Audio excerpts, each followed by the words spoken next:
Eu vou... A introdução foi feita, o que eu vou falar está dividido em 4 partes, só para a gente fazer um breve roteiro aqui da conversa. Seria super legal se vocês pudessem me interromper no momento que vocês quiserem perguntar alguma coisa ou fazer algum comentário, especialmente crítica, eu adoro crítica, então me critiquem bastante hoje. A minha ideia é começar por um overview rápido sobre uma perspectiva um pouco histórica a respeito do que acontece com a evolução tecnológica e questionar um pouco essa visão meio otimista, de certa forma, que a gente tem quando a gente olha para essas tecnologias novas, o impacto que potencialmente elas podem ter, e também uma outra pequena crítica a respeito de como a gente aceita alguns padrões como se fossem verdades absolutas, né? Vou começar mostrando algumas peças de publicidade mais antigas para a gente começar a discutir e a entender como tudo que a gente considera certo ou errado, bom ou ruim, isso vai mudando drasticamente com o tempo. Tá? Sem entender esse processo de mudança drástica a respeito do que a gente considera certo e errado, é muito difícil de entender o que a tecnologia do nosso tempo pode trazer para a nossa sociedade e para as nossas vidas. Por isso que eu vou começar por aqui, mas enfim, a gente vai falando sobre isso. Esse é o slide menos interessante da apresentação, que é o slide que fala sobre mim. Eu comecei a trabalhar com a área de ciência de dados já há 6 anos, nessa empresa. Aqui são alguns dos clientes com os quais já trabalhei. Aí eu fui para a Digital House Brasil, que veio para o Brasil ano passado, mas eu acabei de me desligar da Digital House Brasil, dia 15 de outubro eu saí de lá, e a Branded Brain é a consultoria que eu fundei há alguns anos atrás. Tá? Essa tela que vocês estão vendo atrás aqui é um projeto que a gente fez para a Rede Globo. Falei para vocês que está dividido em 4 partes, esse é o episódio 1. Aqui tem um gráfico que mostra um pouco do que aconteceu ao longo do tempo. Aí tem um monte de tecnologia listada aqui, que não importa muito quais são as tecnologias. O que importa aqui é perceber que esse gráfico ele tem 2 momentos muito diferentes. Tá? Então aqui ele está falando sobre evolução tecnológica. Em algum momento ali perto de 1950, o gráfico ele tem um comportamento totalmente distinto. Então o que é importante a gente entender aqui, tudo que a gente tem no mundo hoje, em termos de grandes teorias que explicam a sociedade, a economia, a política, a empresa, blá, blá, blá, blá, blá, tudo isso foi concebido quando o mundo tinha um comportamento como essa parte do gráfico aqui. Era um mundo que mudava, mas era um comportamento mais linear, porque as coisas demoravam mais tempo para se transformar. De repente, algumas coisas aconteceram, e as mudanças todas continuaram acontecendo, só que muito mais rápido. Isso faz toda a diferença para o que a gente vai falar aqui hoje. Mas, para mostrar a discrepância entre esses 2 momentos, eu trouxe algumas peças aqui para vocês, como eu já falei antes, de como, há pouco tempo atrás, coisa de 1 século mais ou menos, a gente tinha visões muito diferentes sobre algumas coisas. Num primeiro momento, isso não está diretamente relacionado à tecnologia. No entanto, a tecnologia, especialmente as tecnologias de comunicação, elas são absolutamente responsáveis pela maneira como as nossas sociedades formam um consenso sobre as coisas. Tem um ramo da sociologia que chama Sociologia do Conhecimento, da Informação, que estuda muito bem esses processos. E é o lado da sociologia pelo qual eu mais me interesso. O fato da gente mudar a maneira como a informação circula numa sociedade, e isso vem acontecendo desde que a gente inventou a escrita, sempre que uma nova tecnologia de comunicação aparece na sociedade, a forma como essa sociedade se organiza muda completamente. Foi assim com a escrita, foi assim com a prensa mecânica de tipos móveis lá na segunda metade do século XV, foi assim com o rádio, com o telefone, com a televisão, e é assim com a internet. Tá? Então, vamos fazer essa viagem histórica bem rápida, para que a gente entenda o tamanho da mudança. Tá? Então, isso aqui é um pedaço é um anúncio sobre o uso medicinal de cocaína, Então, cocaína era uma coisa usada há muito tempo atrás como anestésico tópico. O Freud tem papers, né, tem publicações em periódico científico defendendo veementemente o uso de cocaína no final do século XIX. Depois ele dá uma escondida nisso porque fica politicamente incorreto defender, mas a gente achava que funcionava desse jeito. Isso aqui é um anúncio que eu não preciso nem explicar muito, né? Há muito pouco tempo atrás era assim que a gente tratava, não que tenha mudado muito, né? Todos esses anúncios aqui, né? Olha, cuidado com os nativos. Todos esses anúncios fazem parte de momentos históricos, muitos deles bem recentes, que as tecnologias de comunicações mais novas ajudaram a gente a espalhar um pouco como essas visões eram consolidadas em alguns lugares, tá? Isso daqui é a época da proibição nos Estados Unidos. Os Estados Unidos, entre 1920 e 1933, proibiu o consumo de álcool. Então, isso aqui era um grupo de mulheres que diziam que os homens que bebiam bebida alcoólica não podiam beijá-las. Tá? É importante lembrar que nesses 13 anos o tráfico de bebida aumentou bastante.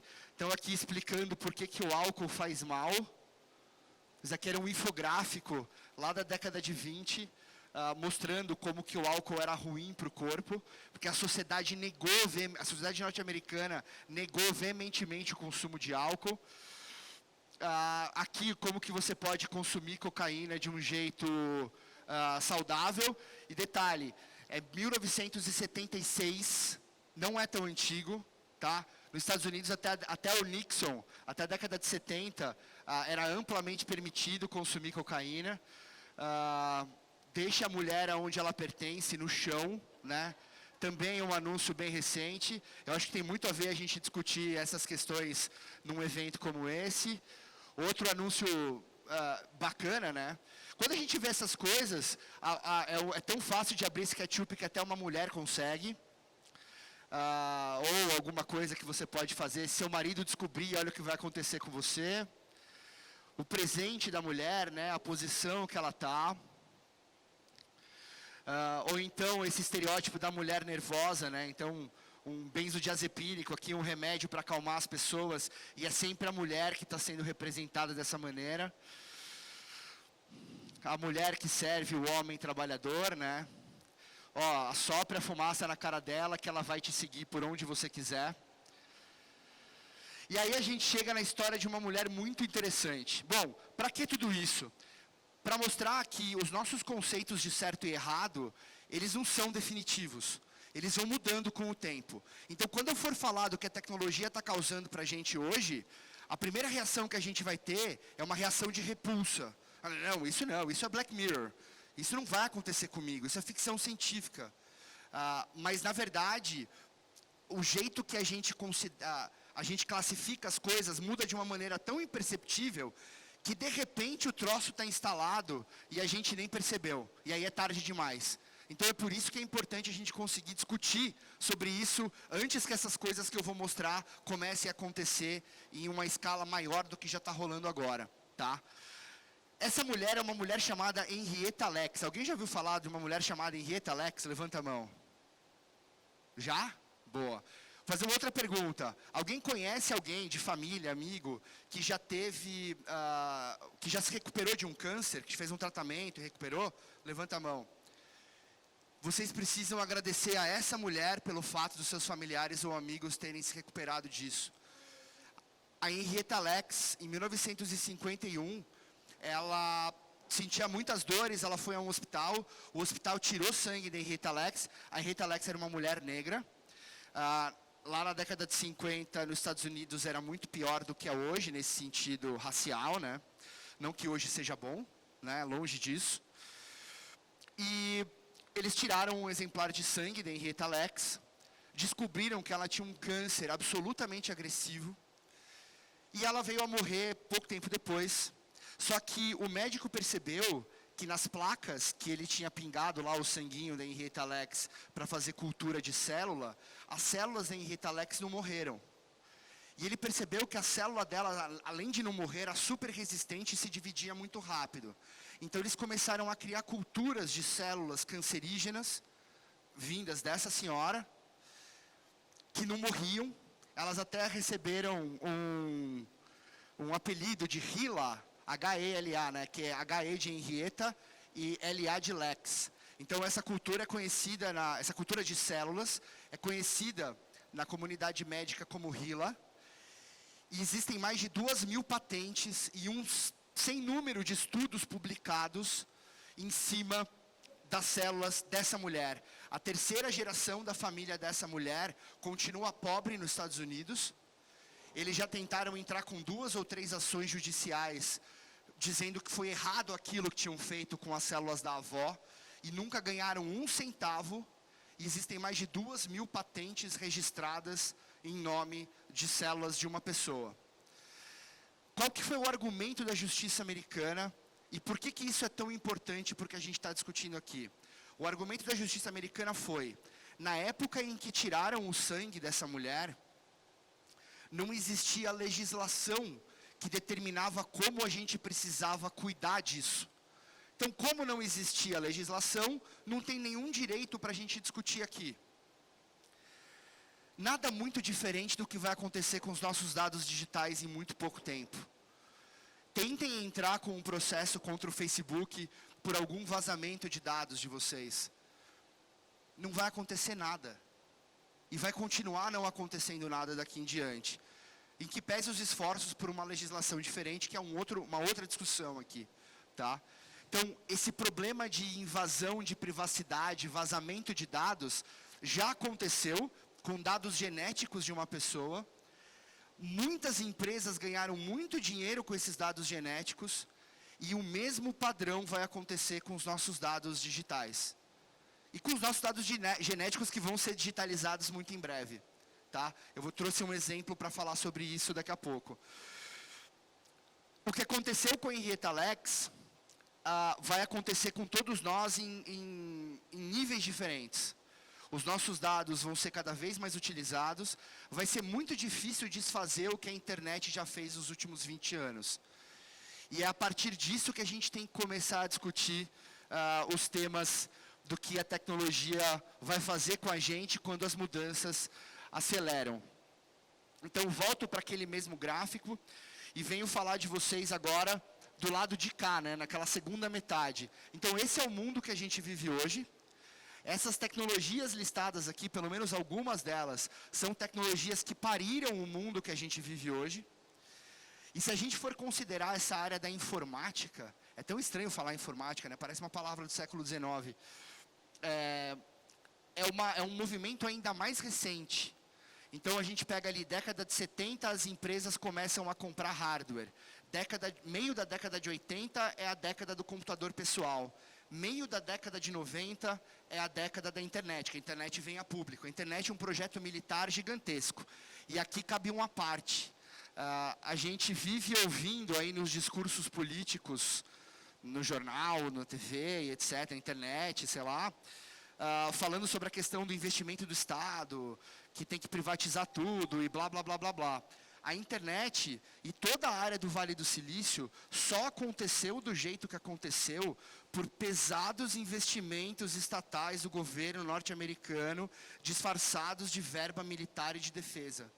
Até a década de 70, só tinha a imensa maioria da grana que gerou o que a gente conhece hoje como Vale do Silício. E tudo isso que a gente tem hoje na vida aconteceu única e exclusivamente com investimento público.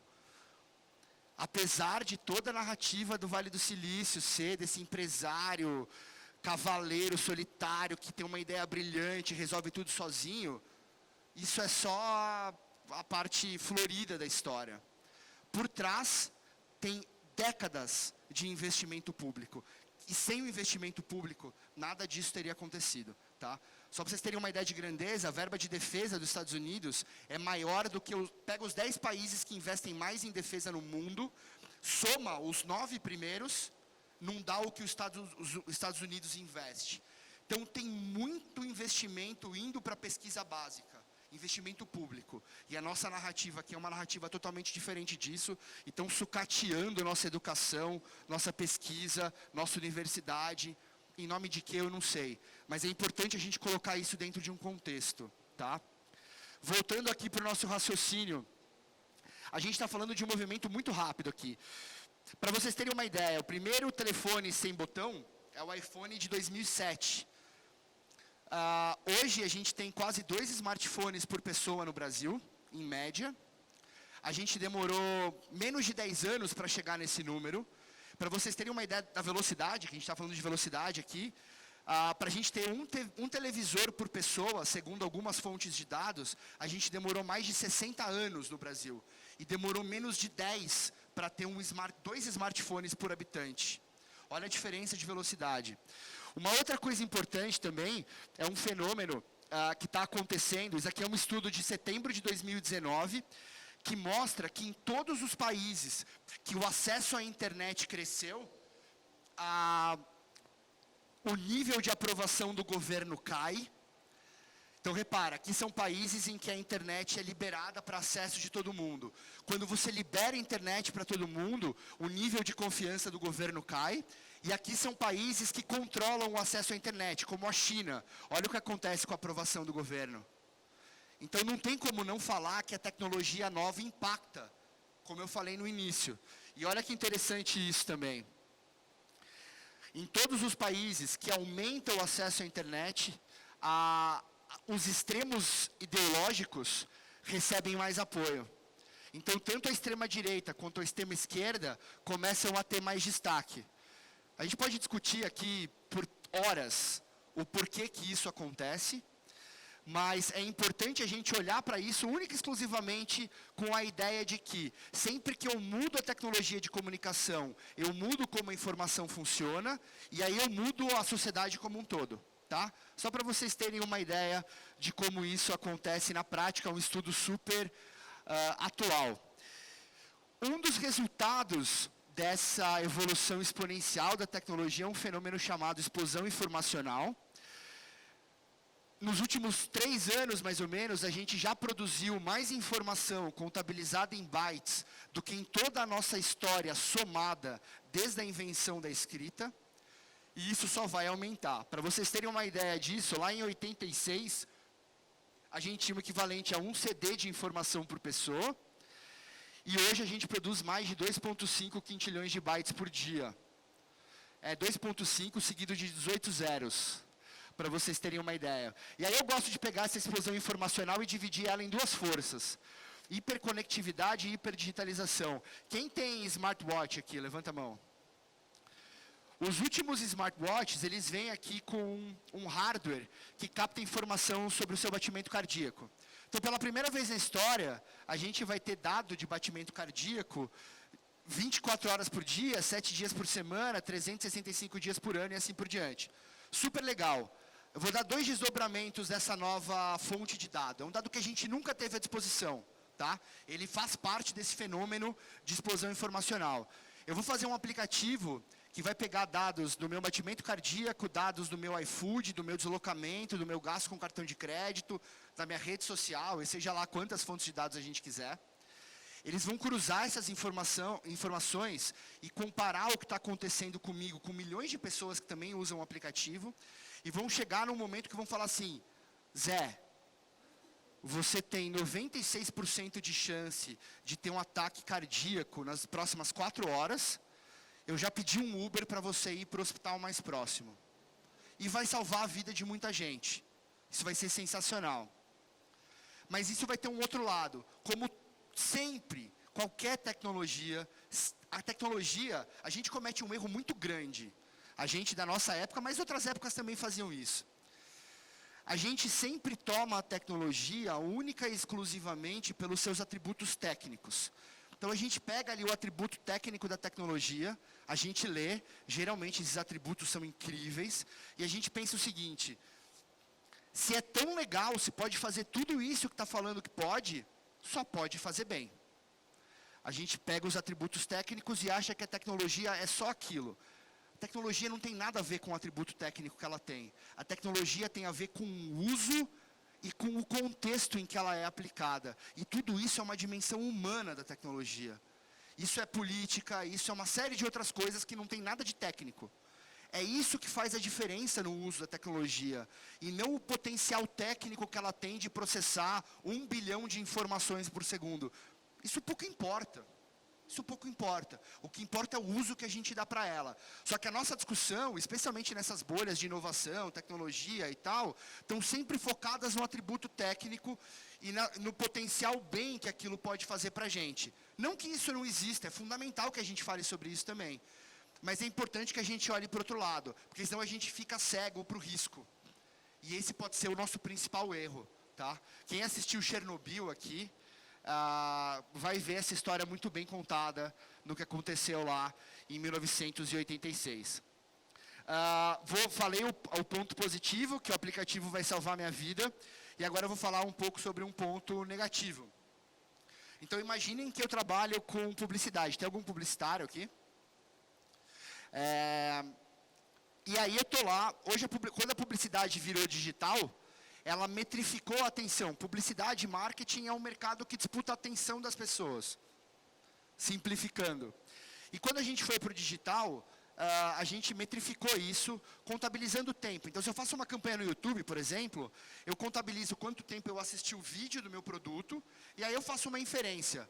Quanto mais tempo a pessoa passou assistindo a minha peça publicitária, maior a chance, maior o interesse dela pelo meu produto ou serviço. Estou sendo super simples aqui. Imaginem vocês agora que até então eu tinha o tempo para contabilizar, mas aí eu vou estar lá no meu celular, no meu Instagram, e aí vai aparecer um anúncio de shampoo para mim. E o meu coração vai bater mais forte. Até então, o marqueteiro só tinha a informação do tempo que eu via publicidade e se eu cliquei ou não cliquei no anúncio. Agora ele tem uma dimensão totalmente nova de dados que dizem respeito a uma resposta emocional. Então ele vai ter um histórico de 10 anos de como meu coração bate todos os dias do meu ano, em todas as circunstâncias, e naquele momento que eu vi aquela publicidade específica, o meu coração bateu diferente. Então ele sabe alguma coisa sobre mim que talvez nem eu saiba. A gente está indo para essa direção agora, na medida em que tudo que a gente compra, geladeira, televisão, aspirador, tudo vai estar conectado, e sempre que a gente conecta alguma coisa, a gente digitaliza alguma dimensão da nossa vida para essa coisa. Capa da The Economist, que mostra que as petroleiras da nossa época são todas empresas de dados. E aí a gente vai falar sobre uma coisa muito interessante agora. E aqui de novo eu vou fazer uma parte histórico. A gente vive num modelo de Estado que foi concebido há alguns séculos atrás e foi consolidado no final do século XIX. O modelo de Estado que a gente tem hoje, ele tem algumas funções. Talvez a principal delas seja... existia duas correntes filosóficas há alguns séculos atrás, falando sobre a natureza do ser humano. Você tinha de um lado o Rousseau, que falava que a natureza do ser humano era a natureza boa, a história do bom selvagem. Tá? E você tinha o Hobbes, Thomas Hobbes, o autor do Leviatã, que é quem nos importa nessa discussão, que era um cara que dizia assim, que no estado natural das coisas, os humanos eram horríveis, e o estado natural da humanidade era a guerra de todos contra todos. Era assim que o Hobbes descrevia a nossa natureza. E para evitar que a gente se matasse instantaneamente, a gente precisou criar uma entidade chamada Estado, que rouba liberdades individuais de cada um de nós e se empodera a partir disso. E essa entidade, ela tem o monopólio da força. E é por meio do uso do monopólio da força que ela impede a gente de se matar instantaneamente. O estado que a gente vive foi concebido a partir dessa premissa. Tá? E é essa premissa que nos importa aqui. Porque o que o Estado faz? O Estado ele faz a gestão de dois afetos fundamentais. O medo e a esperança.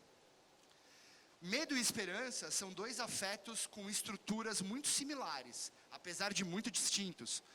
Tanto o medo quanto a esperança é a expectativa que você tem de algo que vai acontecer no futuro. O medo é a expectativa de algo ruim e a esperança é a expectativa de algo bom.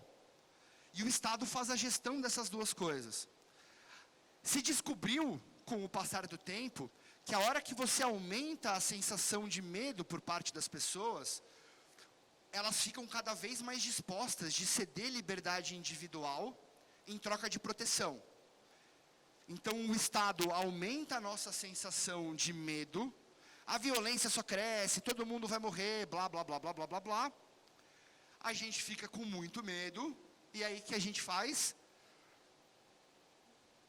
A gente elege esse bosta que aí, tô brincando. A gente abre mão das nossas liberdades individuais em troca de proteção. Até aí, beleza, as coisas aconteceram assim nos últimos 200 anos, e a gente está vivo, está aqui, então por que eu estou falando isso? Porque com a tecnologia que a gente tem hoje, essa conta entre liberdade e proteção, ela vai ficar totalmente desbalanceada. E pela primeira vez na história da nossa espécie, isso nunca aconteceu antes, a gente tem tecnologia o bastante para pegar essa nossa vontade de dar transparência total para tudo e transformar transparência total em vigilância total. Tá? E aí eu vou mostrar uma série de exemplos de coisas que já estão acontecendo para que vocês tenham uma ideia disso. Antes, só para perguntar, como que eu estou de tempo? Tá ótimo, posso seguir aqui. Então, beleza.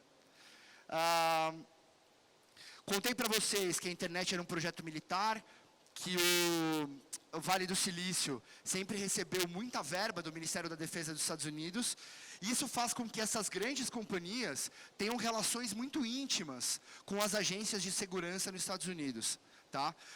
Dados de 2016 ou 2017, não vou lembrar agora, mas o Facebook recebeu nesse ano 85 mil requisições de agências de defesa para que o Facebook revelasse dados pessoais de usuários. 75% a 85% de todas as requisições que o Facebook recebe, ele cede para o governo. Esses são números oficiais. É muito difícil da gente saber o que está acontecendo. Isso quer dizer que você tem um algoritmo ali que determina uma série de características que possam me colocar num grupo de risco. Primeiro, eu vou ser colocado nesse grupo de risco sem saber. E segundo, eu não tenho transparência quanto aos critérios que me colocam lá. Então isso pode estar acontecendo com todos nós. Então, um exemplo, e o melhor, né? Isso já acontece na sociedade. A questão toda aqui gira em torno do seguinte: todas essas merdas que a tecnologia causa, a gente já faz. A diferença é que com tecnologia essa merda ganha uma escala gigantesca. Então ou a gente para pensar se a gente está pensando certo, ou a gente vai escalar a merda. A tecnologia ajuda a gente a dar escala para as coisas. Se a gente faz uma coisa boa, a gente dá uma escala boa. Se a gente pensa errado, a gente dá uma escala ruim. Vou dar um exemplo que vai deixar isso super claro. Tá? Então essa relação é uma relação que a gente não tem transparência nenhuma. Várias cidades nos Estados Unidos, principalmente, estão usando softwares do que eles chamam de polícia preditiva. Eu vou contar a história para vocês aqui de Los Angeles. Então, Los Angeles chegou ao ponto de atribuir uma nota, tipo nota de motorista de Uber, para alguns perfis que eles consideravam de risco alto. Então, imagina que você mora numa periferia, que você tem essa nota 3, de 1 a 5, né? Minha nota é 3. A polícia podia me parar na rua, olhar minha nota e falar, sua nota é 3? Então você vai para a delegacia comigo. Mas eu acabei de sair do velório da minha mãe. Não importa, você não é confiável porque sua nota é baixa. Tá? Isso tem gerado protestos imensos em Los Angeles. Quem se interessar, eu super recomendo que pesquise sobre isso. Daqui a pouco eu vou falar do Trump. Tem o caso da polícia de São Francisco também, que instalou esses sistemas. E aí acontece uma coisa muito curiosa, não sei se vocês estão familiarizados com isso. Eles instalam esse troço, esse sistema super poderoso que processa um histórico gigantesco de informações. E esse sistema, ele cospe um resultado, ele cospe uma previsão. Então, num quadrado de 500 metros por 500 metros, esse sistema diz, ó, nesse lugar tem uma chance de 98% de ocorrer um latrocínio nas próximas 8 horas. Então, se você é gestor de segurança pública de uma cidade, como São Paulo, por exemplo, e você sabe exatamente onde está a sua demanda, o seu processo de alocação dos seus recursos, que são finitos, é um processo incrível. Do ponto de vista do jeito tradicional de se pensar em gestão, esse é o sonho de qualquer gestor, né? Nosso prefeito que nos ouça, que tem esse fetiche pela gestão. E o que acontece? Você começa a tomar essas decisões. Como que a polícia coleta dado? Diferente da gente que dá o dado de graça no celular, a polícia só coleta dado quando ela age. Eu não tenho um Twitter do ladrão que diz assim, ó, pessoal, cheguei aqui no banco, estou esperando vocês, daqui a 15 minutos a gente assalta, tá? Não existe isso. O que existe é a polícia chegar, parar você numa blitz, mandar você apertar o bafômetro, e no final, assoprar o bafômetro, e no final, assoprar o bafômetro foi foda, né? E no final, eles fazem um relatório com uma estatística. Dos 100 motoristas que a gente parou, 52 estavam com nível alterado, sei lá. E isso vira estatística para a polícia. É assim que a polícia coleta dado. Por que isso é importante?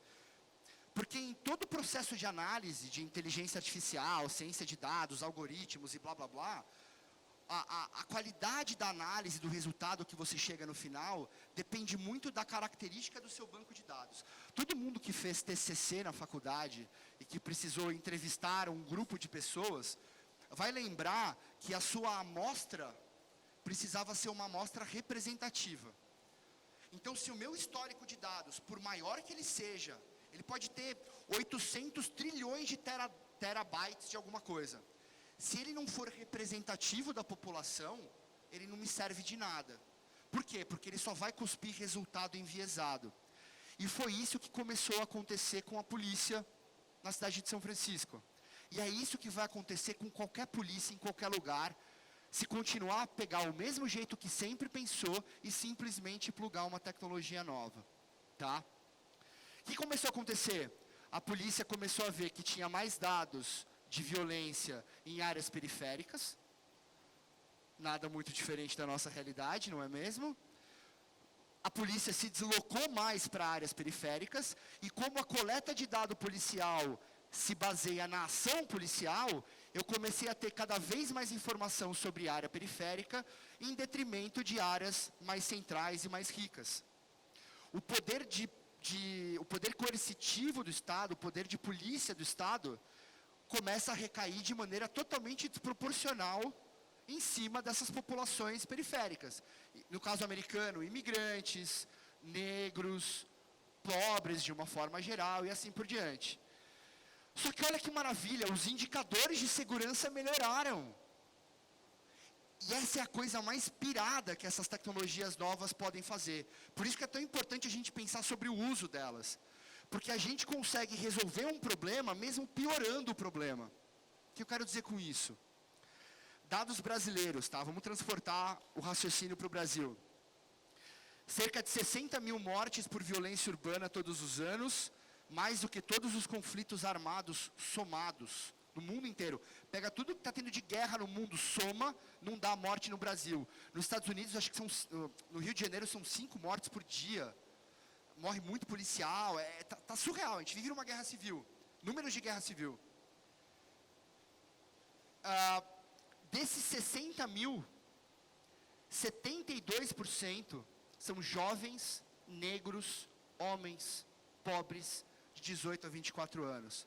Nossa população carcerária, a terceira maior população carcerária do mundo, com acho que mais uns 800 mil presos em todos os regimes fechados, tem 68 ou 72%, dependendo da fonte que você olha, de jovens, negros, pobres, 18 a 24.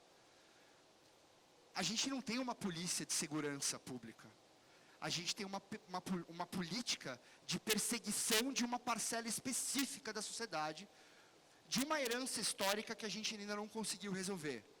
A gente passou mais de 300 anos sob regime de escravidão e 100 e pouquinhos sem escravidão. talvez a gente precise de mais 200 para resolver todas as injustiças que a gente ainda comete. E por que aonde a tecnologia entra nisso? Porque se eu não mudar o jeito que eu penso, e eu plugo a tecnologia, ela escala a merda, lembra? E ela vai fazer com que a força policial recaia de maneira ainda mais pesada e ainda mais forte em cima desses grupos que já sofrem com isso desde sempre. Isso está acontecendo no Brasil, isso está acontecendo nos Estados Unidos, isso está acontecendo em vários lugares. Um outro risco importante, aí vem a história do Trump, o Privacidade Hackeada conta essa história no detalhe, então eu super recomendo que vocês assistam. O Trump foi eleito, não tem nada a ver, o Trump não ganhou por causa disso que eu vou contar, mas isso foi um primeiro indício do que a gente vai começar a ver acontecer no mundo. Já aconteceu nas nossas eleições aqui no Brasil, está acontecendo na Hungria, na Polônia, na Alemanha, em vários lugares, tá? Então, esse é o primeiro indício. O Trump contratou uma empresa, essa empresa comprou dados existia um psicólogo da Universidade de Cambridge que fez um estudo.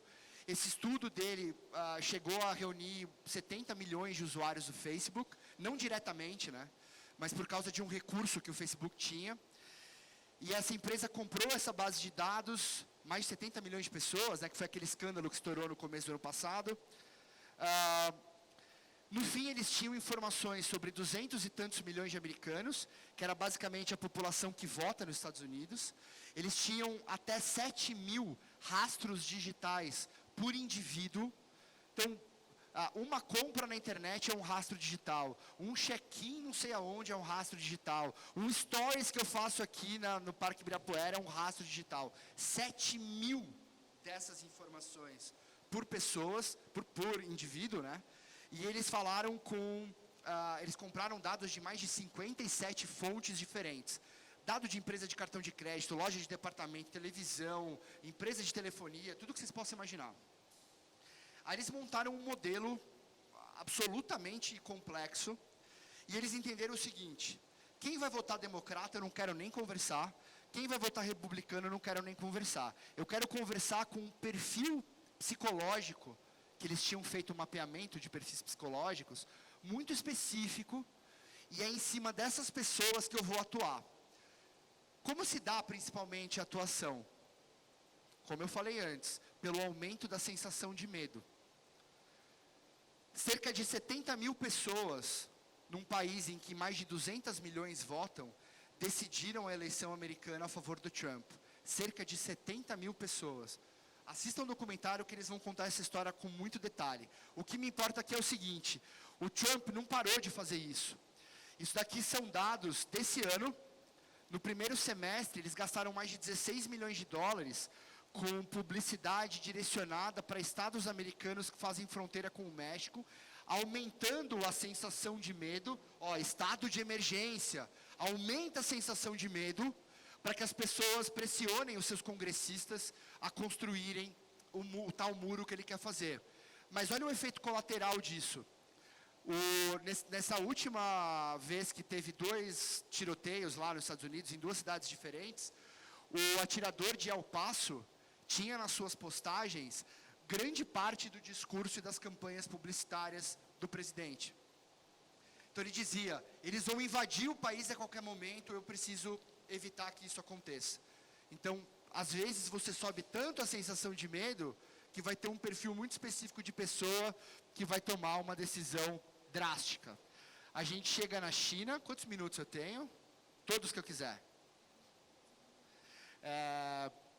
A China está fazendo um teste em 7 ou 8 grandes cidades de um negócio que eles chamam de Social Credit System. O que é isso?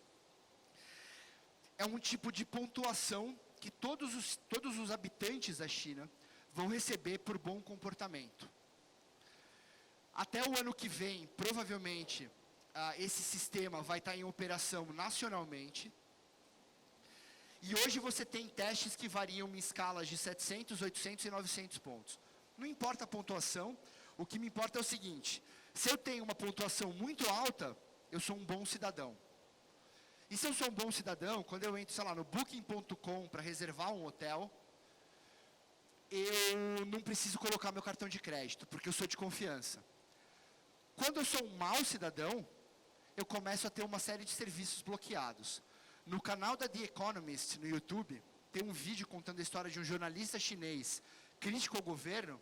Coincidência ou não, ele não é um bom cidadão. E ele tem uma série de serviços bloqueados, inclusive acesso a transporte público.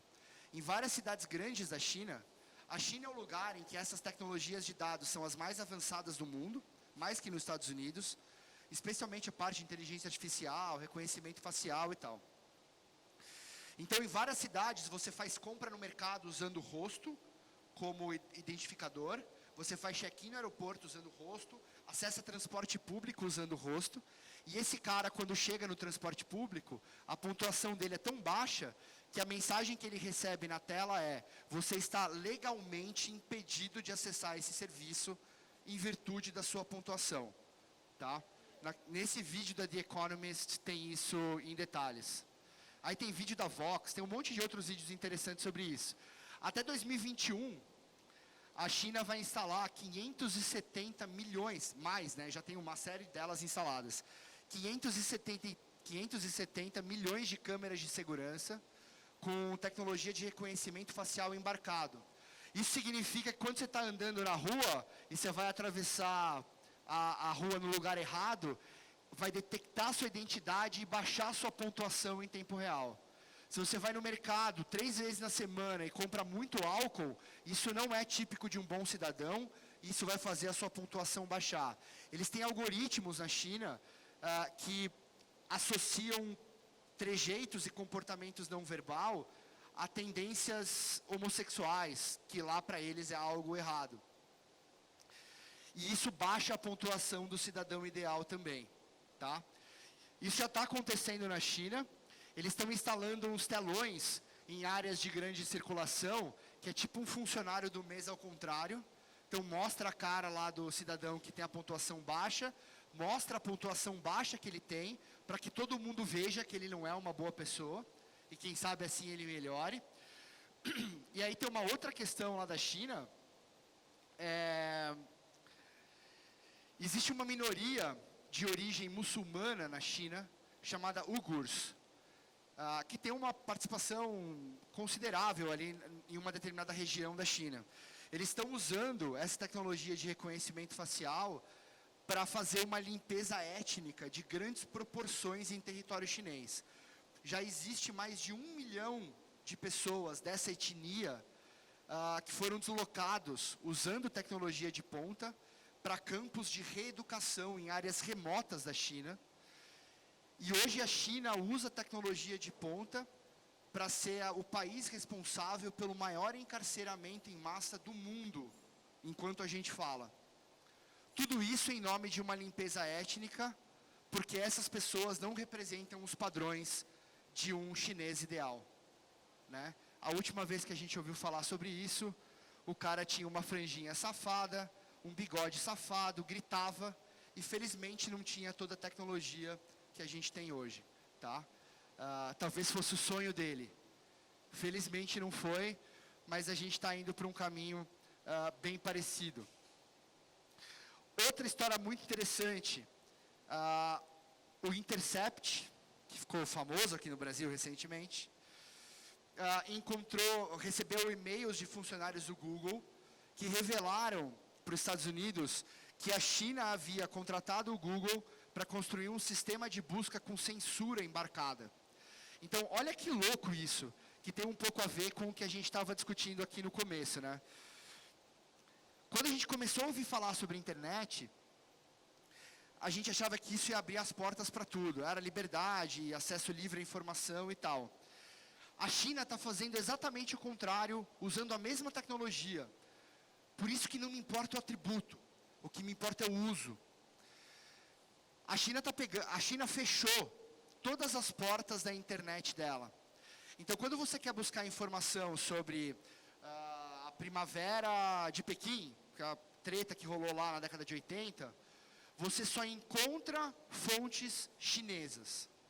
Você não consegue entrar na Wikipedia para ler o que o New York Times falou na época. O cidadão chinês não tem acesso a isso. O cidadão chinês tem acesso à narrativa oficial. A mesma tecnologia que deu abertura para todas as pessoas acessarem informação livremente, que é a nossa grande utopia, né, desse momento que a gente vive, está sendo usado para fazer exatamente o contrário. A China está influenciando fortemente o Sudeste Asiático para fazerem a mesma coisa. Então, todos esses países estão começando a fechar as suas portas digitais para que os cidadãos acessem informações majoritariamente locais. E a Rússia fez um teste no começo desse ano, em que ela se desplugou da internet mundial e estava entendendo como que ela podia funcionar em termos de infraestrutura só com hardware e cabeamento local. Tá? Então, a internet que veio libertar está sendo usado para desenhar um novo tipo de prisão ou de censura. Tá? O Google, que quer deixar tudo livre para todo mundo, o que o Google falou? Claro, China, pagando bem que mal tem. Eles alocaram mais de 100, em um determinado momento, palavras do Sundar Pichai, que é o CEO do Google, em sabatina para o Congresso americano no dia 11 de dezembro de 2018. Ele falou, a gente chegou a alocar mais de 100 engenheiros do Google trabalhando num projeto que eles chamaram de Projeto Dragonfly, que era um sistema de busca para a China, embarcado com censura. E olha o que o ex-fundador lá falou. Não, deixa o Google colocar censura lá, porque vai ser legal a deixar tudo mais aberto. Não faz sentido nenhum, né? Os caras acreditam no que eles quiserem. A coisa vai ficar ainda mais perigosa quando essa área de inteligência artificial, dados, blá, blá, blá, se encontrar com o que está acontecendo de avanço genético. Tá? Isso deve acontecer muito em breve. O Yuval Harari, que é o autor do Sapiens, Homo Deus e 21 lições para o século XXI, fala sobre isso extensamente. Esse é o encontro que ele mais teme. Tá? Mas, basicamente, existem possibilidades muito grandes de, naturalmente, quem tem muito acesso, quem tem muito dinheiro, ter vantagens de melhoria genética, enquanto grande parte da população vai ficar fora do jogo. Essa evolução muito rápida da tecnologia está nos colocando num momento histórico que a gente também nunca viveu.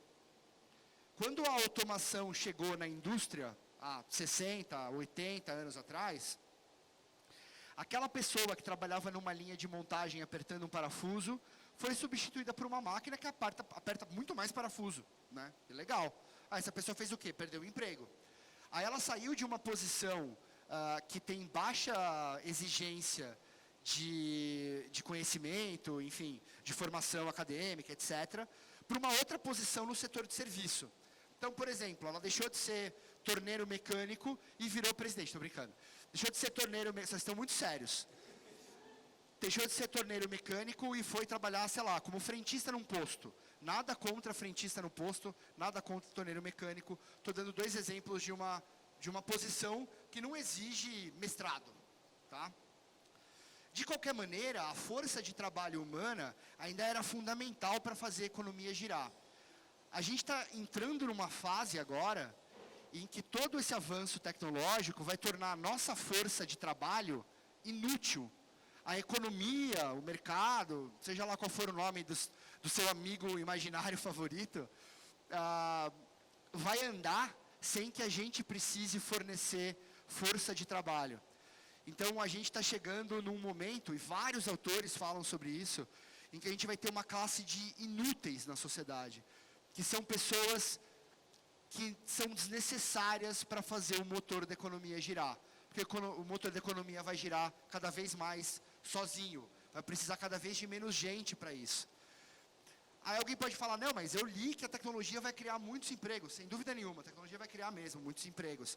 Mas são empregos que exigem níveis de formações altíssimos. E quem está preocupado com essa transição? Quem vai pegar todos esses motoristas de Uber e dar um treinamento para eles virarem engenheiros de inteligência artificial daqui a 15 anos, quando o carro autônomo tirar todo o emprego que eles têm hoje? Não é a Uber, não é o nosso gestor governador, e não é o nosso amigo que está lá na cadeira da presidência. E nem a Damares, nem o nosso ministro da Educação, e nem o sucateamento que estão... Você entende que tudo que estão fazendo hoje, em nome de uma pretensa ideologia liberal e blá, blá, blá, que é um troço requentado, que já deu errado em todos os lugares. Não sei o que estou falando. Pode ouvir Marcos Lisboa, Samuel Pessoa, tem um monte de economista que fala disso muito melhor do que eu. Tudo isso que estão falando já foi testado, só que isso é perigoso agora. Porque em 20 anos, que é a hora que esses troços todos vão começar a produzir resultado aqui, nas próximas gerações, a gente vai ter perdido uns 812 trens de evolução tecnológica e a gente vai virar um país que vai exportar soja e carne. E vai ficar com um problema de desemprego surreal, porque a agricultura não precisa de gente trabalhando na lavoura, é máquina. Tá? Isso é a coisa mais perigosa que pode acontecer hoje. Várias empresas hoje fazem análise e mapeamento do seu perfil genético. É super barato fazer isso hoje. E esses dados já estão sendo vendidos para companhias dos Estados Unidos. Então, muito em breve, a hora que você for fazer um plano de saúde, a operadora do plano de saúde vai pedir o seu perfil genético em troca de você ter acesso ao plano ou não. E aí a gente vai viver o que Henrietta Lacks viveu ali, de uma certa forma. Esse nosso bonito presidente aqui, ele está negociando a Serpro e a Dataprev, que são as duas empresas que têm a maior quantidade de informações sobre os nossos impostos de renda, por exemplo. Eles vão privatizar isso. O que vão fazer com as nossas informações pessoais, os nossos registros de óbito, que a gente gasta ou deixa de gastar, não dá para saber.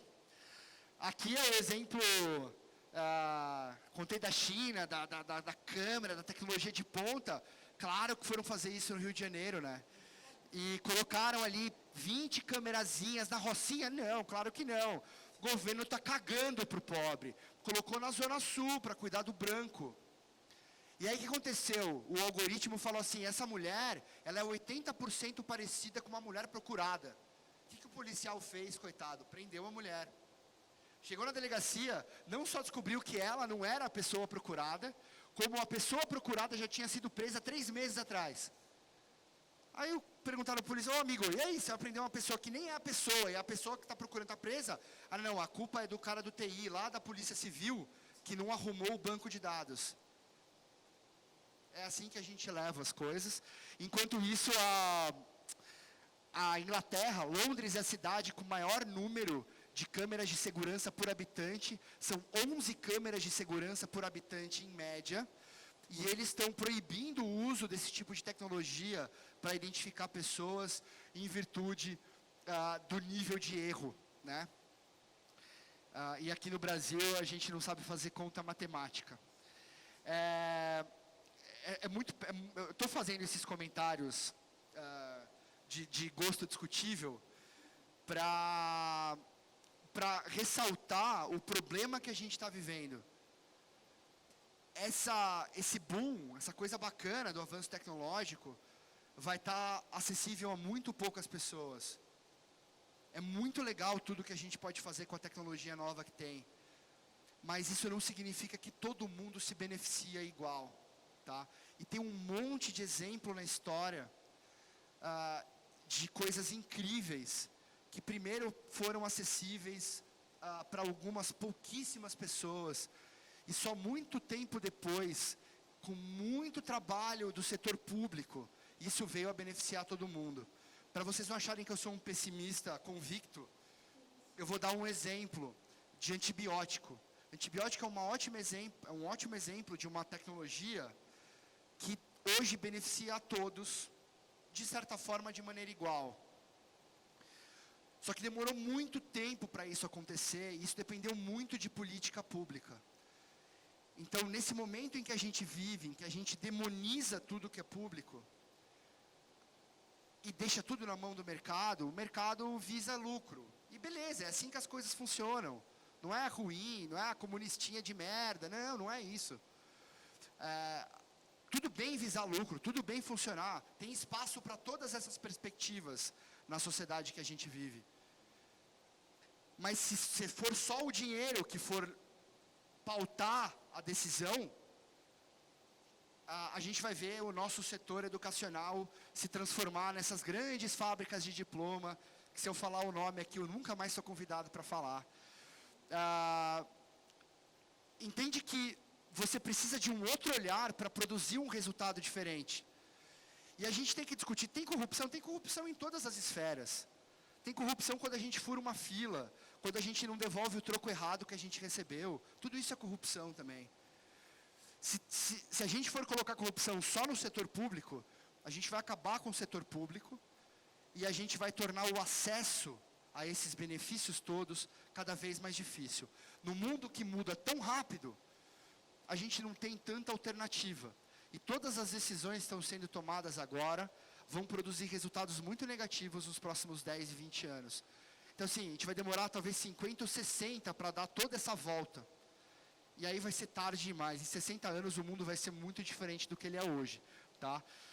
Mais uma coisa para a gente se preocupar, os deepfakes. Você já deve ter visto aqueles vídeos do Obama, em que ele está falando um negócio que não tem nada a ver com o que ele falou, mas é perfeito. Isso vai crescer bastante nos próximos anos. A próxima eleição de presidente aqui no Brasil já deve ter bastante coisa disso acontecendo. E por fim, a gente chega nesse lugar que a gente ainda não sabe como resolver, né? Que tem a ver com o lance da privacidade. Esse é meu último slide. Como é que eu estou de hora aí, pessoal? Estou bem? Estou adiantado? Não, estou certinho, né? Qual que é o problema? Quando a gente começou a falar sobre a internet, lá na década de 90, a gente ainda não tinha, a internet foi criada, se você ler o manifesto da internet, ela foi criada por pessoas com ideais libertários. Então era o lugar que ia libertar a gente do controle do governo, do controle do mercado. A gente ia criar a ágora digital. A ágora lá da democracia grega, aquele lugar onde os gregos confabulavam ali, discutiam e tomavam suas decisões. Homens, brancos, nada mudou até hoje, né? E a internet foi fundada com essa visão, mas ela foi tomada por uma visão diferente, né? Então toda a infraestrutura na internet depende de empresas de telefonia. Você tem todo um modelo comercial que sustenta a internet como ela funciona. E esse modelo comercial está fundamentalmente apoiado no uso de dados dos usuários. Então nada vai mudar isso. Nenhuma legislação nova vai mudar isso. A gente tem uma legislação bacana, é importante que a gente discuta sobre isso, mas não é isso que vai mudar. Eu vou falar o clichê dos clichês aqui agora. Mas o que muda é a educação. A gente precisa de um novo tipo de educação para as pessoas. Porque o que a legislação diz é que a empresa tem que ser exata no que ela faz com os seus dados. Só que vocês contratariam alguém que vocês jogariam o nome do Google e não encontrariam perfil em rede social nenhuma? Quem contrataria? Levanta a mão. 2 pessoas. Dá para dar uma desconfiada, né? Não dá. Você joga, não é possível que essa pessoa não exista, né? Fora os benefícios todos que o uso dessas ferramentas trazem para a nossa vida. Nos conectam com pessoas, nos permitem a gente estar aqui e várias outras coisas. Essa troca não é uma troca justa, não é uma racionalização fria que a gente faz sobre riscos e benefícios. E agora que eu fiz essa conta matemática exata no meu cérebro calculadora, eu vou dizer não para o Facebook. Eu nunca mais vou usar o WhatsApp, né? Ou os nossos juízes, né? Nunca mais vou usar o Telegram, porque tem gente olhando a minha conversa. Ninguém vai fazer isso. E os dados vão continuar a serem usados. E a gente vai continuar a ser mapeado. E a internet vai crescer cada vez mais, os serviços todos vão crescer cada vez mais. as nossas experiências no mundo digital vão ser cada vez mais mediadas por algoritmos que vão usar toda essa base de dados imensa, de tudo que a gente fez e pessoas parecidas com a gente já fez, para oferecer coisas que são cada vez mais customizadas, e a gente vai se fechando cada vez mais dentro de bolhas. Mostrei um estudo para vocês o que acontece com a evolução tecnológica, o acesso à internet e tal, o que acontece com a confiança no governo e tal. Isso é inevitável. A gente precisa fazer alguma coisa contra isso. O que a gente vai fazer? Eu não tenho a resposta e ninguém tem a resposta. A gente tem que começar a criar espaços como esse para discutir o que a gente vai fazer com os nossos dados. Porque com o risco da gente se tornar a Henrietta Lacks da era digital. Tem um outro aspecto importante, é que alguém pode falar, não, mas tudo isso de tecnologia deu muita transparência, olha quanta coisa a gente vem descobrindo. Sem dúvida nenhuma trouxe transparência, sem dúvida nenhuma trouxe um monte de coisas boas. No entanto, existe uma linha muito tênue, que ninguém sabe aonde fica, em que a transparência vira vigilância. E vigilância significa, transparência total, significa que ninguém tem privacidade. Quando você não tem privacidade, você não tem liberdade individual. E quando você não tem liberdade individual, você não vive mais numa democracia. Você vive num regime de natureza totalitária. Essa nossa ânsia pela justiça, pela verdade, do ponto de vista ético e moral, ela é incrível. A gente precisa continuar batalhando nessa direção. Só que se a gente não pensar em como a gente está usando a tecnologia para isso, independente dos atributos técnicos que a tecnologia tenha, a gente vai produzir um estado de vigilância total sobre nós mesmos. E a gente vai acabar com a nossa privacidade, a gente vai acabar com a nossa liberdade, em nome de serviços customizados, postagens de gatinhos no Instagram, e governos e empresas de natureza mais totalitárias, que vão fazer gestão disso e naturalmente vão nos controlar. Ah, mas você está sendo muito pessimista demais, eu odiei o que você falou no final. Legal, a gente ainda vive numa democracia, e eu adoro que vocês me odeiem. Mas tem uma coisa importante para a gente pensar, e isso é a última coisa que eu falo aqui. No começo do século XX, a gente viveu um período muito parecido com o que a gente está vivendo agora. Inclusive com essa febre dos futurismos que a gente tem visto por aí. Em 1908, no jornal Le Figaro da França, foi publicado o Manifesto Futurista, que era um movimento de jovens italianos liderados por Filippo Marinelli, que chegou a seduzir a filha do editor do Le Figaro para conseguir publicar o seu manifesto no jornal. Esse movimento futurista da Itália deu origem a todo o movimento de arte moderna no século XX, ou foi uma das suas principais raízes. Não à toa, esse mesmo movimento futurista da Itália, que dizia coisas do tipo, o mundo está mudando muito rápido, o mundo está mudando de forma acelerada, tão rápido quanto um carro, que era a coisa mais rápida que eles conheciam naquela época. E eles diziam, a gente precisa tornar a Itália grande de novo. Let's make America great again. É a mesma frase, eu não estou mentindo. Procurem na internet. Esse mesmo movimento futurista italiano deu origem ao grupo do qual o Mussolini fazia parte. E todo o fascismo italiano tem muito a ver com essa origem de crença na tecnologia e na modernidade. A escola de Frankfurt, na década de 20, e uma série de outros autores que vieram depois, criticaram muito esse fetiche que a gente adquiriu pela tecnologia e pela modernidade, pela racionalização de tudo. Martin Heidegger, Jacques Ellul, tem um monte de autor que fala sobre isso nos últimos 60, 70 anos. Não são autores mainstreams, né? Mas estão aí a um clique de distância. Nesse período, do século XX, entre a Primeira e a Segunda Guerra, a gente teve uma queda muito grande de governos democráticos no mundo. E aí a gente caiu na Segunda Guerra ali. Depois da Segunda Guerra, a gente tinha uma disputa de uma visão centralizada e totalitária de regime, União Soviética, e a democracia americana. A democracia só ganhou essa batalha naquela época porque a visão soviética precisava de uma tecnologia melhor do que a escrita. A tecnologia de comunicação, rádio, TV e escrita não eram eficientes para um controle centralizado.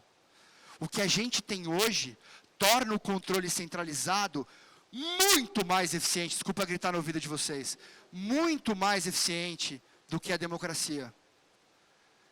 E a gente vive numa época em que pessoas que ocupam cargos políticos dizem que não são políticas, que são gestores, que são tecnocratas, o nome já diz.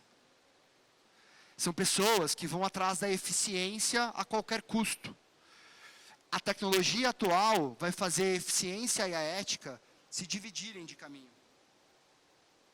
E se a gente escolher o lado da eficiência, que é o que domina a narrativa nos últimos 30, 40 anos aí, desde que esse movimento neoliberal começa a surgir ali em meados da década de 70, nos Estados Unidos e na Inglaterra principalmente, e antes, né, nos grupos de estudos ali, Sociedade de Mont Pelerin, enfim. A gente vive num mundo que preza pela eficiência a qualquer custo. Agora a gente tem a tecnologia para nos dar isso. E talvez seja essa junção que mate o que a gente considera como o nosso bem maior, que são os valores democráticos, os respeitos às diferenças e assim por diante. Isso é algo que não tem nada a ver com o atributo técnico da tecnologia. Isso é algo que diz respeito ao uso.